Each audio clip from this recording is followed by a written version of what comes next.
Hello friends, এমপিকে ব্লগে আপনাদের সকলকে স্বাগত। আমি আজকে বানাচ্ছি চিকেন মোমো। সেই জন্য প্রথমে আমি আটা নিয়েছি, আপনারা চাইলে ময়দা দিয়েও করতে পারেন। আমি এখানে আটা নিয়েছি। আটাটাকে আমি মেখে 3টে ভাগে ভাগ করে নিয়েছি। দুটোর মধ্যে আমি ফুড কালার ইউজ করেছি, রেড অ্যান্ড ইয়েলো। তারপর আমি চিকেনটাকে ম্যারিনেট করেছি পেঁয়াজ, লঙ্কা, আদা, রসুন দিয়ে পেস্ট করে বোনলেস চিকেনটাকে। তারপর ওর মধ্যে সয়া সস, ভিনিগার, লবণ দিয়ে একটু মেখে রেখেছি।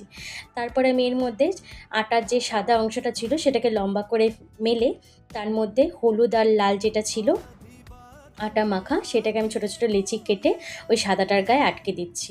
একদম হাত চেপে চেপে নয়, একদম হালকা হাতে এটাকে একটু রোল করে নিতে হবে। রোল করে নেবার পরে লিচি কেটে যেরকম মাঝখানে পুর ভরে মোমো করে সেইভাবেই করেছি। কোনো ভিন্ন রেসিপি নয়, ভিন্ন কোনো টেস্ট নয়, শুধু ভিন্ন দেখতেই করেছি।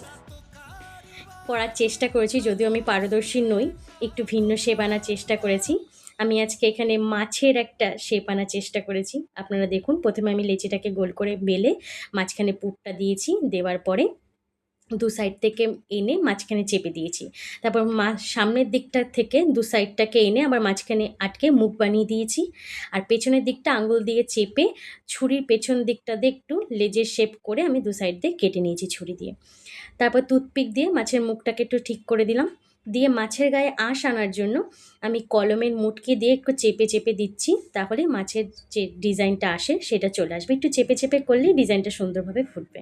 তারপর চোখের জন্য আমি দুটো গোলমরিচ দিয়েছি। ব্যাস, এই দেখুন তৈরি হয়ে গেছে। আপনাদের সুবিধার্থে আমি আরও একটা বানিয়ে দেখাচ্ছি, দেখুন। খুব একটা কঠিন কাজ নয়, দেখলেই পারবেন।